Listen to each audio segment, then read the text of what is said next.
bem, voltamos com a candidata ao governo do estado, Janete Rivas, seguindo na nossa rodada de entrevistas com os candidatos ao governo de Mato Grosso. Candidata Janete Rivas, deixei a pergunta no ar, no bloco anterior, sobre sobre o fato da senhora ser vista como laranja do deputado Rivas nessas eleições. O que é que a senhora pode falar sobre isso?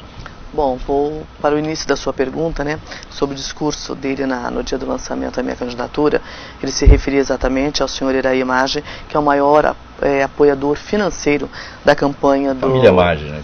Família Maggi, mas o Iraí está encabeçando isso, e hoje a mídia social está toda aí com um áudio desse senhor dizendo que o Pedro estaria no controle. Então acredito que o Iraí esteja comprando. Controlado. Então acredito que... E ele controlaria. Então acredito que esse seja o preço que ele está pagando para coordenar, né, na campanha de um possível governador, que não será, porque o governador está aqui na sua frente. Modesto, mas volto a dizer... Confiante, hein? Volto a dizer que no meu governo, quem vai mandar sou eu. E as pessoas que conhecem o meu lado escorpiana sabem que sou uma mulher de atitude, de pulso firme, e não entrei no páreo para brincadeira ou para ser bode expiatório. Eu entrei para cuidar de Mato Grosso, esse é o mote da minha campanha, e quero cuidar da segurança, da saúde, da educação, como uma mãe mesmo cuida da sua família, com muito carinho, com muita atenção, porque hoje a nossa riqueza, nós somos um estado muito rico, mas uma riqueza mal distribuída. Nós temos 226 mil famílias que recebem um Bolsa Família, que vivem marginalizados. Então é para essas pessoas que eu quero voltar os olhos. Está na hora da gente corrigir distorções que existem nesse estado. Ela propôs até uma Bolsa Família estadual, né? Exato, uma Bolsa Família estadual, e que meu adversário tem tentado descaracterizar, dizendo que é palanque político, plataforma de campanha. Eu chamo isso... Seria um assistencialismo? Não. Olha bem como é o meu plano de Bolsa Família estadual. Porque a família que recebe hoje são 226 mil famílias. A maioria delas recebem R$ 77,00, que é o mínimo que possa receber. O que faz uma família com R$ 77,00? Nada. Ela vai optar, ou ela vai comer, ou ela vai vestir, ou ela vai comprar remédio, porque a gente não encontra remedicação hoje. Eu já acho que não vai fazer dá. uma coisa nem outra. Pois é. R$77,00. Então, um pequeno número com a média de 100 a 150 e muito pouco até R$200, porque é pelo número de filhos. Então, pelo número de filhos de quem recebe 77, e se eu recebo um pouco a mais, recebo 200, então a dificuldade continua sendo a mesma. E o nosso programa é a cada R$1 que o governo federal colocar, o Estado colocará R$1 a mais. Mais leite, mais pão. Explico O já. Estado já tem o tal do panela cheia, né? Que paga R$68,00, se não me engano. Mas o meu vai funcionar assim, a cada R$1 que o governo federal colocar, eu vou colocar R$1 a mais. Mais leite, mais pão na mesa da família, e é tudo uma engrenagem. E essa família, ao longo deste ano que vão receber, vai ser beneficiados com esse programa, elas serão capacitadas, o homem, a mulher e o adolescente, se tiver. E ao término do programa, o MT Fomento, que é o Banco de Mato Grosso, vai abrir as portas para poder fazer um microempreendimento, dar a mão para essas pessoas que possam começar a engatinhar e sair dessa marginalização. Eu quero que a população de Mato Grosso saia desse ostracismo e dessa dependência. Tem dinheiro para essa bolsa estadual? Nós vamos organizar o dinheiro. Por quê? Nós temos algumas... Eu gostaria de saber até o nome de todas, porque teve um deputado na Assembleia que fez um pedido para a Cefaz, quais eram as empresas que recebem esse incentivo que o governo do Estado dá. Pasme minha resposta. Seria quebra de sigilo fiscal das empresas. Pô, mas de quem é o dinheiro? Quem paga os impostos? Somos nós, população. Mas quem recebe são as tradings, as grandes esmagadoras de soja aqui. Elas esmagam soja aqui e vão refinar o soja onde? Em outros estados. Então nós queremos que agreguem valor, gerem emprego e renda aqui.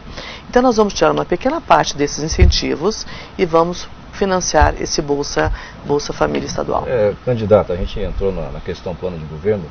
Eu quero voltar um pouquinho no assunto aqui, porque eu tenho que perguntar sobre isso, depois a gente volta no plano de governo. O seu avião foi sequestrado semana passada, 2 funcionários seus estão desaparecidos. Eu queria saber como é que está essa situação. Além de você ver o clima que nós estamos em campanha, além do pouco tempo de campanha, por exemplo, estava fazendo carreatas antes de ontem. Foi um baque na campanha, é isso? É um baque. Eu precisei parar a campanha, não tinha condições psicológicas para continuar. Porque como que você vai continuar? Porque a campanha é festa, é alegria, e você não consegue nem discursar pela emoção do momento. Nós estávamos em Pontes Lacerda, já nos deslocando para o aeroporto para irmos para Vila Bela da Santíssima Trindade. E nós ligamos para o piloto, avisando que estávamos a caminho do aeroporto, e ele falou: estou esperando. Nós demoramos 14 minutos para chegar até o aeroporto. E chegamos lá, o avião já não estava mais. Então, demos um tempo, até achamos que poderia ter havido uma confusão, estamos a caminho, ele pensar que estaríamos indo para Vila Bela de carro, o tempo que daria para o avião chegar lá, ligamos, já ligamos para o secretário de Segurança para correr tomar as providências. Mas é um choque muito grande. A única coisa que nos conforta é porque as estatísticas dizem que não há prática de matarem os pilotos, porque eles precisam ficar um tempo para ensinar a pilotar o avião e depois são liberados. Mas nós acionamos tudo o que nós podíamos. A polícia, a GEFRON, está lá na Bolívia olhando. Você tem alguma pista? Nenhuma pista. A senhora acredita em crime político nessa situação? Não, é crime de criminoso mesmo? Não, eu quero acreditar ainda, André, na bondade das pessoas. Eu não acredito que alguma pessoa teria essa capacidade de mentalizar esse tipo de ação. Até porque eu tinha acabado de entrar na disputa, era o meu primeiro final de semana, não estava fazendo cócegas a ninguém. Então não quero acreditar numa... Só mais uma perguntinha sobre esse assunto para a gente entrar na... E é por isso que eu quero ser governadora, para cuidar da segurança. Só mais uma perguntinha sobre isso. Logo depois desse incidente, algumas pessoas comentaram que isso seria um golpe de marketing. Como é que a senhora se sente a esse respeito? É por isso que eu disse que eu prefiro ainda acreditar na bondade das pessoas. Ontem eu tive uma reunião com mais de 300 jovens e eu usei essa passagem com eles. Infelizmente, um grande número de pessoas, eles esquecem que atrás de uma figura pública tem ali um pai de família, uma mãe de família, que tem sentimentos. Da forma que as pessoas foram agressivas com o sequestro desses pilotos, magoaram muito as famílias de outros pilotos também que estão à mercê dos bandidos. Acho que as pessoas devem ter uma consideração a mais. Aliás, nós estamos carentes, né, no nosso país desse respeito para com as outras pessoas. Como é que está sendo tratado as famílias desses pilotos? Nós estamos acompanhando, a esposa do copiloto, ela está no Paraná, está voltando para cá, tem um filho recém-nascido, ela foi apresentar o filho à família, a família do Evandro. Está muito pesarosa, tenho falado com eles todos os dias, mas é um falar sem solução, é doído, né? É só um conforto, sem afagar, é complicado isso, mas é um momento muito doído. Candidata, a gente está falando já dentro desse contexto sobre a questão da segurança pública, né? Já entra no plano de governo, vamos lá. E há mais de, pelo menos assim, vamos deduzir aí uns 20 anos que esse efetivo da Polícia Militar, e aí a gente não pensa a Polícia Militar somente como segurança pública, mas é a que está, vamos dizer assim, no fronte, é a que está fazendo as rondas ostensivas, fazendo a prevenção. Não passa de 6.500 homens, né? E há já promessas dos governadores que já passaram que iriam aumentar, triplicar esse número, né? Que seria o ideal, me parece que seria em torno de 12 a 15 mil homens. 12 mil. Pois é. O que a senhora pretende fazer e de onde tirar recursos para manter essa nova tropa? É um número mínimo. É o mínimo. Minimamente operável, né? Porque o Estado não é uma máquina de fazer dinheiro, né? O Estado ele precisa ser autossuficiente. A folha de pagamento ela consome praticamente metade do orçamento anual. Mas você vai fazer o que? Reduzir? Mas só pegando um gancho que a senhora falou, o governador Silval Barbosa passou 195, claro, existem outros poderes que ele passou, mas o que está latente aí para a Assembleia Legislativa. Então dá para... E é um valor de arrecadação. O que está latente aí é a implicância de um candidato a governo, que faz questão de falar da Assembleia Legislativa, mas esquece que o Tribunal de Contas, que o Ministério Público, o Judiciário, que isso é constitucional. Aliás, ele deveria estar questionando lá no Congresso, esse é excesso lá no Senado. De arrecadação, né? Sim, mas é constitucional. É previsto isso. Mas o governador não tem obrigação de pagar. O que o futuro governador... Esse excesso ou aplicaria na segurança O que eu já discuti com a minha equipe, deve ser, o que eu questionei já com a minha equipe, nós vamos chamar todos os poderes, e não é a Assembleia, são todos, para fazermos um acordo. Porque se eles precisam abrir mão do que é constitucional a eles. Não é fácil, é uma discussão ampla, mas nós precisamos fazer isso. Agora, nós precisamos reduzir o custo da máquina administrativa. De que forma a gente pode fazer isso? Aplicando tecnologia. É a única forma que a gente tem hoje de poder diminuir. Porque as terceirizadas, elas acabam dominando esse mercado. Diminuir o tamanho da máquina implica na redução de secretarias e demissão de funcionário, redução de cargos comissionados. O senhor pretende reduzir o número de secretarias? Não, eu acho que as secretarias que estão aí, nós precisamos rever algumas... A senhora propõe, inclusive, criar secretarias regionais. Né? Exato, eu acho essencial, porque você vai dar proximidade para com o povo, o atendimento, a proximidade com o governo vai ficar muito latente. Não, uma secretaria ela deve gerar em torno de um custo hoje de 14 a 15 milhões. Essas regionais ou qualquer secretaria? Por exemplo, a Secretaria de Cultura, a Secretaria de Esportes, a Secretaria de Turismo fica nessa faixa. Só custeio. É o custeio. Então, eu acredito que isso vai agregar valor, porque essas secretarias de desenvolvimento regional, elas estarão ali na região para fomentar a economia. Onde seriam essas secretarias? Quais cidades seriam? Cáceres, Rondonópolis, Barra do Garça e Sinop. Porque são onde eu tenho a concentração maior das circunvizinhanças. Então, nós acreditamos que elas vão somar muito essas secretarias, e além de dar essa proximidade. Então, para reduzir, a gente precisa de tecnologia. Nós precisamos investir pesado. E aí o que nós vamos diminuir são as terceirizadas. Isso sim já vai dar um alento. Mas o que a gente precisa é tentar atrair mais divisas. Por exemplo, nós vamos falar aqui da Lei Candir, que é quem incentiva praticamente 90% do nosso sojicultor. A Lei Candir, ela está na lei que deveria devolver para os cofres públicos o dinheiro que os produtores deixam de pagar aqui para o Estado. 2,5 bilhões aproximadamente que ela deveria pagar anual. E falta um senador de pulso lá para brigar por isso. Ou um governador de atitude, não sei. Das primeiras posições minhas será conversar com a futura presidente, que será uma mulher, pelo que tudo está indicando, para que isso seja revisto, que precisa olhar para Mato Grosso com outros olhos. Por exemplo, o fundo de participação dos estados. Nós, vergonhosamente, recebemos, o Piauí, que é desse tamaninho, recebe o dobro do que o Mato Grosso recebe. Falta um senador de atitude para brigar por Mato Grosso. E o Piauí não produz A senhora vai mexer no ICMS? O ICMS, se você for avaliar no rol de contribuição, é o combustível, é uma coisa que não dá para se mexer assim. Nem na energia, nós precisamos. Isso são compromissos de campanha desde a dublagem, de tudo. Vários prometeu reduzir e não reduziu. Então, mas você sabe por quê? Lá na gestão do Dante de Oliveira, quando ele vendeu a Semático privado, há necessidade, passou para outro. Há necessidade de uma reforma fiscal? Promessa, sim, há essa necessidade. Agora, e por que não acontece? Quando você chega, porque é fácil fazer discurso de campanha, né? Eu vou reformular o Mato Grosso. Só que quando você chega ali, você vê que você depende de um orçamento. E ali é real. O custo do Estado está muito alto. Você tira uma receita, você tem que equilibrar. Você precisa equilibrar. Com a indústria tendo que pagar 27% sobre a energia elétrica que ela vai consumir, que aliás é muito. Mas você pode dar alguns incentivos fiscais. Então, aí que eu quero entrar. Qual vai ser a tua política de incentivo fiscal, se é que vai haver?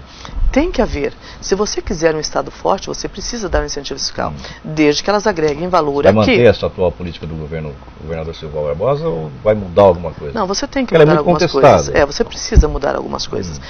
Mas, por exemplo, se eu quiser aqui instalar uma indústria de couro, para bolsa, cinto, sapato, isso tem que se efetivar aqui. A indústria tem que construir tudo aqui. Sim. Não cortar o couro ou curtir o couro e mandar ele pronto para fora, como fazem essas grandes trades hoje com soja, com algodão. O governo do Estado tem dado incentivo fiscal para a empresa vender produto chinês aqui, que é uma barbaridade, pelo amor de Deus. Para a empresa como a Citilar. Tem que acabar. Exatamente, porque eu falei, nós vamos ter algumas mudanças. Nós vamos dar incentivo fiscal para quem vir investir no estado de Mato Grosso, gerando emprego e renda. É assim que será o governo Jandir. Uma concorrência predatória nesse sentido. Mudando literalmente de assunto. Muda aí. VLT. Isso. O deputado Riva foi a favor do VLT. E nós estamos vendo que o VLT, desse tempo que ele começou a ser construído, até uma última reportagem da própria Secom, da Secopa, diz que tem 2,8 quilômetros de trilhos que eles já conseguiram colocar. 10% do total. Né? Eu queria saber o seguinte, existe inclusive nos bastidores a informação, são de bastidores, de que o governador Silval, se terminar o mandato, caso o consórcio não consiga concluir aquilo que está estabelecido, e aí são suposições, tá? Está no campo pode romper o contrato. Eu quero saber o seguinte, como assumir uma situação dessa? Porque é uma obra cara, que rasga Várzea Grande e Cuiabá, todo mundo insatisfeito com o que vê, porque inclusive não vê operários trabalhando nos canteiros. Queria saber qual que é a opinião da senhora, sendo que o seu marido fez campanha, tornou como bandeira esse tipo de modal. Olha, esse VLT ele veio para resolver o problema do trânsito da nossa capital, em Várzea Grande. Ele precisa ser concluído rápido, então, mas não será uma quebra de contrato de governo do estado que vai impedir que ele continue. E eu faço questão de dizer que eu vou concluir todas as obras. Tem candidato dizendo, olha, porque eu vou fazer uma sindicância, porque eu vou... Abdala, nós temos uma comissão de acompanhamento das obras da Copa, da Câmara Municipal, uma da Assembleia Legislativa, uma comissão de fiscalização do Tribunal de Contas, uma comissão de fiscalização do Ministério Público e uma do CREAS. Não é possível que ninguém conseguiu ver onde é que está o problema. O que nós vamos fazer? A partir do primeiro pagamento que o meu governo fará, a minha equipe estará para passo acompanhando se o investimento estará sendo em tempo real. Mas há necessidade, né, candidato? Porque exato. A gente tem muita obra aí sem qualidade. Esse é o principal problema hoje das obras que foram concluídas. Então, mas cadê a comissão, por exemplo, do CREA, de todas as outras que estavam ali para não ver isso antes? A população não pode pagar esse preço de continuar chegando atrasado com compromissos. Essas obras da Copa, né? Porque tem o candidato Pedro Taques até falou em auditoria, né? E que ele não vai jogar a sujeira para debaixo do tapete. A senhora também vai fazer o mesmo? É uma obrigação do gestor público deixar muito transparente. Nós vamos, mas foi o que eu disse, eu não vou parar as obras. Nós vamos acompanhar, nós vamos continuar essas obras para que a população não seja prejudicada a mais ainda por uma intriga ou outra de gestão. Nós vamos sim concluir e num espaço muito curto. Vai dar celeridade ao processo? Porque num espaço muito curto. Todo mundo se pergunta hoje é isso, porque ninguém aguenta mais, Cuiabá toda parada, toda quebrada e feia, esburacada e nada aconteceu. Na sua avaliação, o VLT consegue concluir o VLT em final de 2015 ou vai demorar mais 1 ou 2 anos, né, 3 anos para concluir? Eu não tenho esse levantamento ainda, mas isso depende da injeção que você coloca, do orçamento que você coloca. As empresas, claro, elas precisam de receber em dia, mas precisam colocar também em dia. Do jeito que está sendo feita a coisa hoje, não vai ficar pronto nem em 10 anos, se continuar nesse ritmo. Então, é por isso que precisa uma mulher de pulso para a governadora. Candidata, deixa eu questionar aqui uma coisa. A pesquisa Ibope, que saiu na última quinta-feira, apontou rejeição do governador Silval Barbosa na cara de 75%. É um dos piores governadores da história. É o quarto, né? Segundo uma pesquisa nacional. É o quarto pior do Brasil, né? Segundo a pesquisa nacional também. O que a senhora faria, caso eleita? O que a senhora faria diferente do Silval Barbosa? Tudo. Bom. Lembrando que a senhora, o seu partido, dá aliado, a senhora foi do governo Silval. Sim, a gente nunca se esquiva disso. Ele ajudou a eleger. A senhora faria diferente do Silval. Olha para lá, na sua câmera. Você, enquanto apoiador, você não pode fugir, né, das suas responsabilidades. Tem ônus e bônus. Eu acredito que o grande problema do governador Silval, e já falei isso em outras matérias, foi não tomar para ele o comando. Por exemplo, volto a dizer, o secretário de Fazenda ali tinha poder de rainha da Inglaterra. Você precisa ter muito pulso. As coisas precisam acontecer. Os partidos aliados mesmo, que o governo foi loteado e os partidos querem controlar determinada secretaria de porteira fechada e aí acabam... Não existe secretaria de porteira fechada. O secretário tinha poder de primeiro-ministro. A rainha da Inglaterra é o governador que não manda nada, né? Quem manda é o secretário. Olha, por exemplo, eu enquanto estava secretário de Cultura, você via claramente... Por exemplo, teve um momento da minha gestão que ele colocou um dinheiro numa fonte que não existia na minha secretaria. E eu devendo até custeio, e eu implorando 60 dias para poder pegar esse dinheiro, ele dizia, não, meu problema é financeiro. O financeiro eu coloquei. O problema do planejamento. Não tem essa fonte, ele tem que me dizer onde é que está essa fonte. É um jogo de empurra-empurra. Em muitos momentos o governador acabou ficando refém. É por isso que eu digo que você precisa estar muito presente. Mas a senhora falou um negócio interessante. A senhora estava na Secretaria de Cultura e a senhora inevitavelmente teria que ter vamos dizer assim, uma relação com o secretário de Fazenda, inclusive para pagar os fornecedores, tudo isso. Quem que banca então esse secretário de Fazenda? Porque é o governador que determina. Porque é o governador que esse homem lá. Todo mundo reclama. A senhora chegou a reclamar para o governador? Claro. E todas as vezes que o governador tomou ciência, ele, olha, resolva.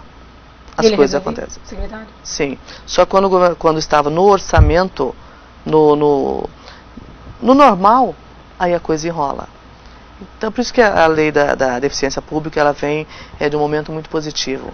As coisas não podem acontecer ao léu, à vontade deste ou daquele secretário. Só tem uma aliança muito enxuta, né? É o PSD, o Solidariedade, o PEN. O PEN. É quase mais uma chapa fácil, pura. quase uma chapa pura em função da representatividade desses outros partidos, que são partidos menores. É mais fácil governar com uma aliança pequena ou não? Com certeza é mais fácil. A pressão, mas independente, e a dificuldade mas independente de uma chapa, de uma composição, de uma coligação pequena, em nenhum momento foi negociado cargos. Foi discutido o plano de governo, aprovaram, e é em cima deste plano de governo, desse modelo de gestão, que eles vieram somar. Mas com certeza vai ser muito tranquilo. São pessoas do bem que estão com vontade de mudar esse Mato Grosso. Candidata, precisamos tocar num outro assunto nevrálgico do Estado, que é a saúde pública. Como é que a senhora está vendo hoje? Eu sei que é com os olhos, não vai dizer isso, mas como é que a senhora está analisando a saúde pública do Estado nesse momento? Pacientes sendo tratados no chão, a farmácia de alto custo, a gestão ineficiente das OS, né? OS que viraram piada na boca de muita gente, enfim. Qual que é teu plano para esse setor extremamente nevrálgico aqui do Estado? A nossa saúde está na UTI, né? Na UTI, respirando por aparelho. 3 vezes este ano no Fantástico. E imagine como a população. Antes de iniciar a entrevista, a gente estava falando de Rondonândia, de Coniza. Tem ideia de como ficam essas pessoas? Marginalizadas. Então a gente precisa fazer com que essas pessoas tenham segurança. Os hospitais regionais, eles terão que ser reestruturados. Não todos, tem alguns que têm uma estrutura bacana. As OS, elas terão que ser extintas gradativamente. Nós temos contratos a ser respeitados. Em alguns lugares, eles dizem que estão funcionando, as pessoas não têm tanta reclamação. Mas em outras, ninguém quer saber das OS. A senhora vai acabar com esse modelo ou vai deixar onde está funcionando? Ana Carla, eu acredito que aonde o consórcio gerencia, ele faz render mais. O orçamento, ele cresce mais na mão do... O compromisso é maior. O compromisso é maior, porque eles estão aqui no momento sentindo a real necessidade. Então elas serão extintas gradativamente, sim. Mas há necessidade de equipá-las, aumentar leitos de UTI no interior também. Aqui nós temos no nosso plano de governo a construção de um hospital estadual com 300 leitos, 50 leitos de UTI neonatal e também atendimento odontológico.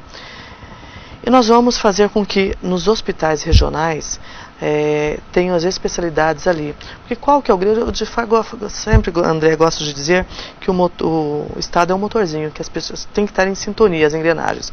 Por exemplo, qual que é o maior índice de entradas nos pronto-socorros, nas emergências? De trânsito. Acidente de trânsito, não, que as nossas estradas não estão boas. Precisamos repensar com certa urgência. Tiro, facada. Tiro e facadas. Primeiro acidente de trânsito, depois tiro e facada, depois infarto. E AVC, se não me engano. Exatamente nessa ordem. Então, tiros e facas das brigas, consumo de drogas. Então, é toda uma sequência. Então, você precisa cuidar do Estado na transversalidade. Dar toda uma atenção para a segurança, que vai coibir já a segunda e a terceira entrada. É a saúde preventiva. Você precisa ir ao encontro para que isso que fique leve para o governo, para a máquina administrativa. O problema da saúde é gestão ou é falta de recursos, candidato? A gestão. A gestão. Que recurso tem, né? Vamos falar a verdade, recurso tem. Hoje é 12% e precisamos também de um incentivo para os profissionais da saúde. Hoje o repasse é 12%. Já definimos com a minha equipe econômica que será 14% na minha gestão. porque isso também vai ajudar a colaborar com a produtividade do profissional de saúde para que ele tenha mais ânimo, para que ele possa atender de uma forma melhor. É uma opinião minha, eu acho que a saúde, o corpo médico não deveria ser um corpo concursado, deveria ser, claro que o Estado acaba não permitindo, mas deveria ser contratado com base na CLT. Produziu, mantém, não produziu, manda embora, PT saudações, tudo bem. Com um concursado você acaba ficando refém de uma classe médica, com todo respeito aos médicos, você fica refém, o cidadão faz greve, né, aí o enfermeiro faz a greve, todo mundo faz a greve, ele não vai trabalhar, ele atende 2 ou 3 e dá o migué lá e fica tudo certo. Né? Então, uma sugestão minha aos candidatos, a todos os candidatos, aliás, contratem médico via CLT que fica bem melhor. Candidata, alguns minutinhos ainda nos restam, a senhora tem um tempinho para suas considerações finais. Vou agradecer o momento e dizer que eu quero ser governadora para ajudar a corrigir um pouco as distorções que nós temos nesse estado. Na questão da educação, quero colocar um pouco, são muito poucos minutos ou muitos minutos? 1 minuto. Nós temos uma educação de péssima qualidade, também está na UTI, a gente precisa com urgência rever isso. Nós vamos investir na qualificação profissional dos nossos, das pessoas que estão aqui. Hoje sobram-se empregos no Estado, mas faltam pessoas capacitadas. Vamos investir na capacitação das pessoas, vamos investir na educação, teremos uma UNEMAT mais fortalecida, porque eu acredito que só uma revolução educacional que a gente pode transformar este país e este nosso Estado. E pedir seu voto para Janete 55 como governadora, a primeira governadora do Estado de Mato Grosso, que tenho certeza que eles vão se orgulhar de ter Janete enquanto governadora. Eu vou quebrar o protocolo aqui das considerações finais, viu, Abdala? A senhora tocou no ponto importante que é a UNEMAT. Há projeto para trazer a UNEMAT para a capital do Estado, porque eu nunca vi um Estado onde a Universidade Estadual fica no interior ou na capital, a sede. O nosso programa Dá para mudar isso? Sim, terá um campus aqui em Cuiabá, um em Várzea Grande. E nós queremos levar cursos da UNEMAT em todos os municípios. Nós precisamos que o ensino seja a redenção do Estado. E a UNEMAT é uma ferramenta forte que nós temos. Em 2018, projeto de lei do deputado Riva, já terão autonomia financeira. Assim, a diretoria me pediu, numa conversa recente, me pediram também a autonomia administrativa. Já me comprometi que eles terão. Inadmissível que para a substituição do professor possa levar até 90 dias para uma instituição de ensino. Então nós vamos dar todo o suporte que a UNEMAT precisar, porque queremos cada vez mais e melhor uma educação forte no Estado. Tá certo. O tempo acabou? Acabou. Candidata, obrigado. Obrigada, eu. Boa sorte. Sucesso para a senhora. Obrigada. Obrigado. Obrigada. Ana Cara, obrigado mais uma vez pela parceria. Encerramos a nossa rodada de entrevista. Você participou de todas. Obrigado. Agradeço também a sua editora-chefe lá na Folha do Estado, a Marisa Batalha. Pode deixar. Tá bom? Obrigado pela parceria mais uma vez. Sem caso, obrigado pela sua audiência. Voltamos então no próximo domingo. Tenham todos uma ótima noite, uma excelente semana. Fiquem agora com a Marília Gabriela. Até domingo. Tchau.